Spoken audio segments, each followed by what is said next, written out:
To all of you.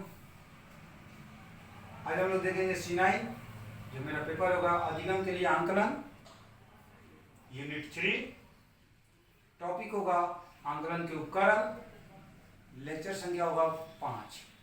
जैसे कि मैं कल आप लोगों को बताया था, कल का जो मेरी क्लास थी उसमें मैंने आपको बताया था सतत एवं व्यापक आंकलन में शिक्षक की भूमिका के बारे में बताया था। तो हम जानते हैं कि आंकलन के उसके अंतर्गत मैंने आपको ये बताया था कि शिक्षक के द्वारा ही आंकलन को पूर्ण रूप से अच्छे प्रकार से किया जाता है, क्योंकि शिक्षक ही है वह जननी होती है जो कि छात्रों को आगे की ओर बढ़ने के लिए प्रेरित करती है। उनके नज़र में यानी कि इनके शिक्षक के नज़र में सभी छात्र इक्वल होते हैं, इसलिए वे जो भी कार्य करते हैं वो किसी एक छात्र को ध्यान में रखकर नहीं सोचते विचारते हैं। उनके लिए सारे छात्र क्या होते हैं, बराबर होते हैं। जिस कारण से वे किसी भी छात्र का जब आंकलन करते हैं यानी ऑब्जर्वेशन, आंकलन करते हैं क्या होता है ऑब्जर्वेशन, यानी कि ऑब्जर्वेशन करते हैं तो क्या करते हैं पूरी तरह से सोच समझ कर देख कर उसके व्यवहार में चेंजिंग कैसा है, उसका दूसरे के साथ कैसा व्यवहार है, दूसरे के साथ कैसा बात करता है, उसका पढ़ाई लिखाई कैसा है वगैरह वगैरह, मतलब कि ये सारे चीज़ों को देखने के बाद शिक्षक क्या करते हैं छात्र को ऑब्जर्व करते हैं। उसके बाद से ऑब्जर्व करने के बाद जो भी अपना मूल्यांकन होता है वो उसे प्रस्तुत करते हैं। तो खैर आज हम लोग देखेंगे आंकलन के उपकरण। तो जैसे देखिए आंकलन, आंकलन मतलब ऑब्जर्वेशन होता है, ऑब्जर्व करना, यानी ऑब्जर्वेशन कर क्या होता है स्वयं से देखना, चाहे वो आंतरिक क्रिया से हो या बाह्य क्रिया से। तो देखिए हम लोग अपने जीवन काल में बहुत ऐसे लोगों को देखते हैं। अगर शिक्षा की क्रिया में देखते हैं तो शिक्षक क्या करते हैं, अगर किसी विद्यालय में किसी विद्यालय की किसी कक्षा में अगर 100 बच्चे हैं तो शिक्षक क्या करती है 100 बच्चों को क्या करते हैं ऑब्जर्व करते हैं, देखते हैं कि कौन सा बच्चा कैसा है, उनका व्यवहार कैसा है, उनके व्यवहार में क्या परिवर्तन है विद्यालय में आने से पहले और आने के बाद। वो दोनों चीज़ों को क्या करते हैं देखते हैं, और देखने के बाद यानी कि वही देखना क्या कहलाता है आंकलन, यानी कि ऑब्जर्वेशन कहलाता है। और देखने के बाद वो देखते ही हैं कि उनमें कितना कुछ बदलाव हुआ, उनके व्यवहार में क्या बदलाव आई। अगर वो पढ़ने में है, अगर वो पढ़ाई कर रहे हैं तो क्या कुछ सीखा, क्या कुछ जाना, कक्षा में उनका व्यवहार कैसा है, मित्रों के साथ कैसा है, बाहर में कैसा है, तो ये होता है अवलोकन यानी कि ऑब्जर्वेशन। तो देखिए ऑब्जर्वेशन के बारे में अगर हम लोग देखते हैं तो आंकलन के उपकरण, तो आंकलन के उपकरण में मुख्यतः 10 होते हैं। आंकलन के उपकरण मुख्यतः 10 होते हैं, जिसके अंतर्गत सबसे पहले आता है अवलोकन। अवलोकन क्या होता है, देखिए अवलोकन की विधि यानी ऑब्जर्वेशन अतः अवलोकन की विधि व्यक्ति के व्यवहार के मापन की अत्यंत प्राचीन विधि है।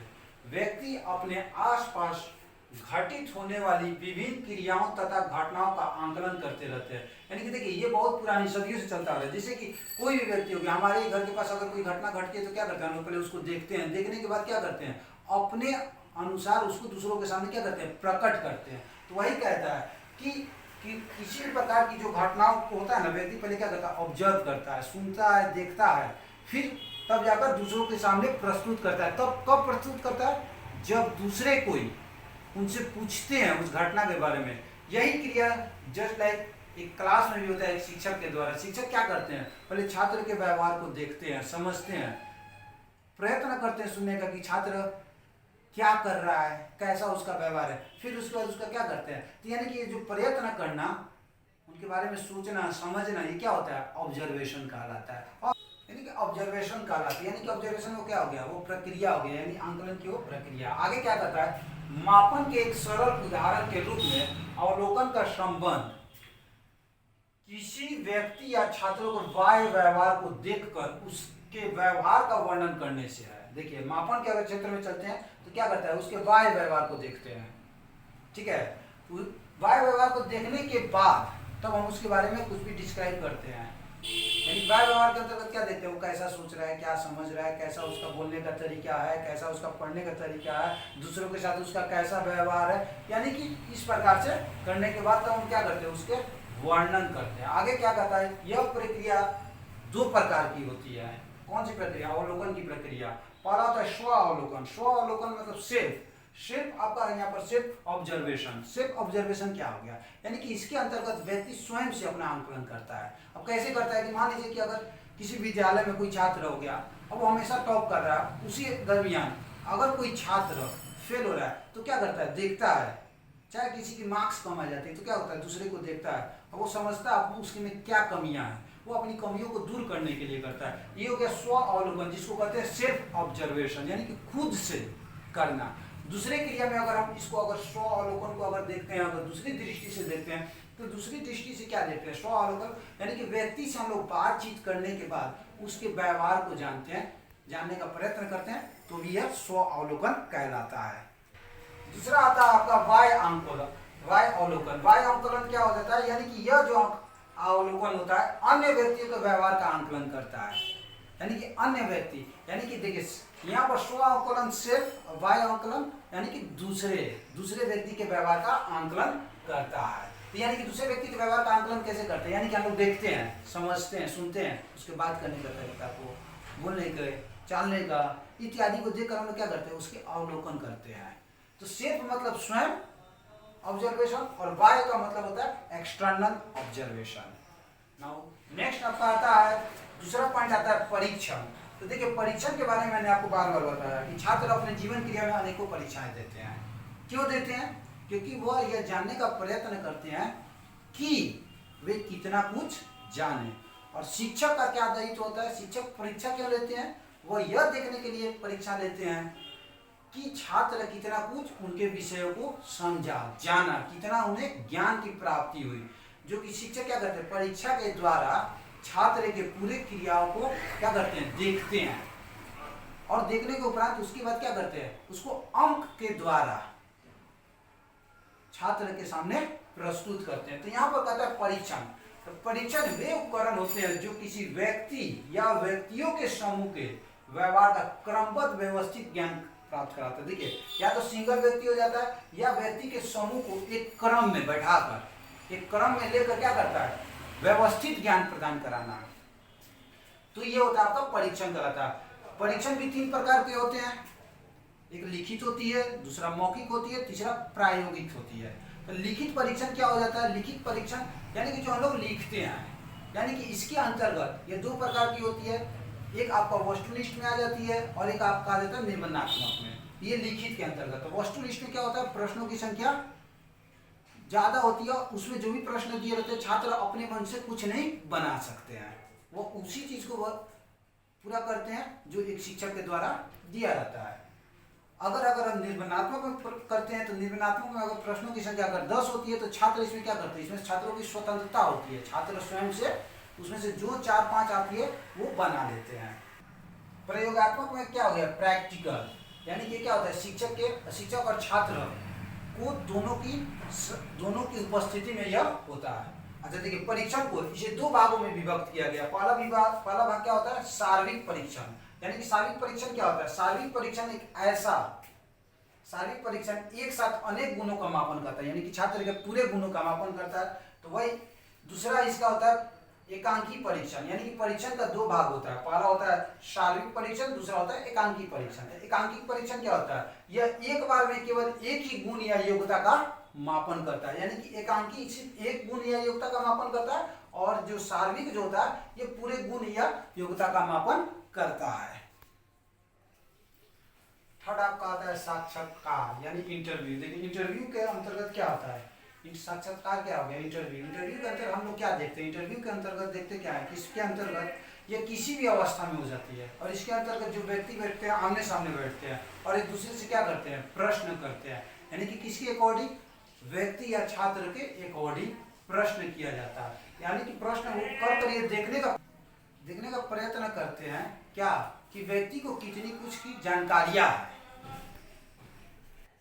अर्थात यहाँ पर कहता है साक्षात्कार यह व्यक्तियों से सूचना संकलित करने का सर्वाधिक प्रचलित साधन है, यानी कि इसके द्वारा व्यक्ति के क्या होता है, सूचना इसके द्वारा एक व्यक्ति दूसरे व्यक्ति से क्या करते हैं, प्राप्त करते हैं। इसका प्रयोग निम्न प्रकार के परिस्थितियों में किया जाता है, किसी भी परिस्थिति में इसको हम लोग उपयोग में ले आते हैं। इसके अंतर्गत व्यक्ति एक दूसरे के आमने सामने बैठकर प्रश्न करते हैं। यह 2 प्रकार के होते हैं, एक होता है परमापीकृत साक्षात्कार और दूसरा होता है अपरमापीकृत साक्षात्कार। यानी कि परमापीकृत साक्षात्कार के अंतर्गत क्या हम लोग को देखते हैं, परमापीकृत साक्षात्कार के अंतर्गत हम लोग क्या देखते हैं, इसके अंतर्गत जो भी प्रश्न किए जाते हैं वो क्या होते हैं, जो भी प्रश्न किए जाते हैं वो पहले से निर्धारित होते हैं। लेकिन अप्रमाणीकृत के अंतर्गत जो भी प्रश्न किए जाते हैं वो पहले से निर्धारित नहीं होते हैं। यानी कि क्या करते हैं, जो आपका सामने वाले जो बैठे व्यक्ति होते हैं क्या करते हैं, वे स्वयं से प्रश्न का निर्माण करके क्या करते हैं, दूसरे व्यक्ति से पूछते हैं। नेक्स्ट आता है अनुसूची। अनुसूची क्या हो गया, यानी कि अनुसूची कहलाता है इसके द्वारा विभिन्न प्रकार की सूचनाओं को प्राप्त किया जाता है। अनुसूची के द्वारा किसी भी प्रकार की जो सूचनाएं जो हमें प्राप्त होती है वो क्या कहलाता है, अनुसूची कहलाता है। उसके बाद आता है प्रश्नावली। प्रश्नावली क्या होता है, यह प्रश्नों का एक समूह होता है जो शिक्षकों के द्वारा छात्रों के सामने क्या किया जाता है, प्रस्तुत किया जाता है। और छात्र क्या करते हैं, अपने अनुसार, अपने सोच के अनुसार उसको क्या करते हैं, बनाते हैं। और वे चाहते हैं कि अच्छे से अच्छे बनाए ताकि क्या करें, उन्हें अच्छे से अच्छे अंक की प्राप्ति हो जाए। और शिक्षक भी प्रश्नावली का निर्माण कब करते हैं, शिक्षक भी प्रश्नावली का निर्माण छात्रों के मानसिक प्रक्रिया के अंतर्गत, यानी कि उनकी स्तर, बौद्धिक क्षमता के अंतर्गत ही क्या करते हैं, प्रश्नों का निर्माण करते हैं। नेक्स्ट आता है निर्धारण मापनी। निर्धारण मापनी क्या होता है, यह किसी व्यक्ति के गुणों का गुणात्मक वितरण प्रस्तुत करता है। यानी कोई भी व्यक्ति के जो गुणात्मक वितरण होता है उसको प्रस्तुत करता है। इसकी सहायता से व्यक्ति में उपस्थित गुणों की सीमा को मापने का प्रयास किया जाता है। यानी कि किसकी सहायता से, निर्धारण मापनी के द्वारा, यानी कि व्यक्ति के अंदर कितने सारे गुण छिपे हैं उसको मापने का क्या किया जाता है, प्रयास किया जाता है। नेक्स्ट आता है आपका प्रक्षेपीय तकनीक। यानी कि प्रक्षेपीय तकनीक क्या होता है, यह व्यक्ति के अचेतन पक्ष का मापन करता है। यानी कि अचेतन के पक्ष को प्रक्षेपीय तकनीक मापन करता है। यानी अचेतन क्या कहलाता है तो मैं आपको बता रहा हूँ। अर्थात अचेतन की अभिक्रिया से तात्पर्य वह होता है जिसमें व्यक्ति अपने मूल्यों, दृष्टिकोणों, आवश्यकताओं इत्यादि, इच्छाओं इत्यादि को अन्य वस्तु या अन्य व्यक्ति के माध्यम से अपरोक्ष ढंग से व्यक्त या प्रस्तुत करते हैं। यानी कि देखिए प्रक्षेपीय तकनीकी के अंतर्गत जो भी आपका होता है यह व्यक्ति के अचेतन पक्ष का माप करता है। यानी कि इसके अंतर्गत व्यक्ति की जो भी आवश्यकता इत्यादि वो क्या करता है, अपने अनुसार दूसरों से क्या करते हैं, दूसरों के सामने प्रस्तुत करते हैं। नेक्स्ट आता है समाजमिति। समाजमिति क्या होता है, यह एक ऐसा व्यापक पद होता है जो किसी समूह में व्यक्ति की पसंद, अंतक्रिया आदि एवं समूह के गठन आदि का मापन करने वाली तकनीक व उपकरणों के लिए प्रयोग किया जाता है। किसका, समाजमिति का। यानी कि समाजमिति के अंतर्गत क्या होता है, व्यक्ति की जो भी पसंद है, चाहे जो भी अंतक्रिया है, तो उसको मापने के लिए जिस उपकरण का प्रयोग किया जाता है वो करता है समाजमिति।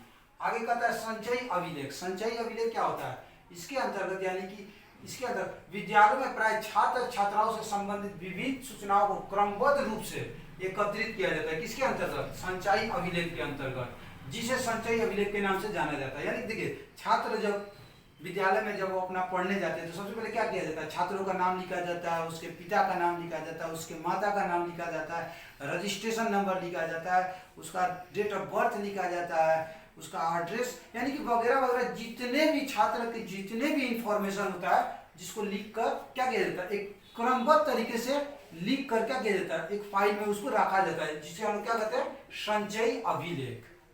नाउ द नेक्स्ट आता है एनेक्डोटल तकनीकी अभिलेख। ये क्या होता है, यह अभिलेख वास्तव में छात्रों के शैक्षिक विकास से संबंधित महत्वपूर्ण घटनाओं का वस्तुनिष्ठ प्रस्तुतिकरण होता है। यह दो प्रकार का होता है, एक औपचारिक, दूसरा होता है अनौपचारिक। तो यहाँ पर कहता है एनेक्डोटल यानी कि क्या कहता है, ये वास्तव में यानी कि छात्र के जो शैक्षिक संबंध जो भी घटनाएं होती है वो क्या किया जाता है, इसके अंतर्गत क्या किया जाता है, प्रस्तुत किया जाता है, जो कि औपचारिक रूप से भी होता है, अनौपचारिक रूप से। औपचारिक यानी आमने सामने या फिर उसके माता पिता के सामने छात्र की अनुपस्थिति में माता पिता के सामने प्रस्तुत किया जाता है। सो माय डियर स्टूडेंट, आज हम लोगों ने देखा आंकलन के उपकरण। So thank you, have a nice day.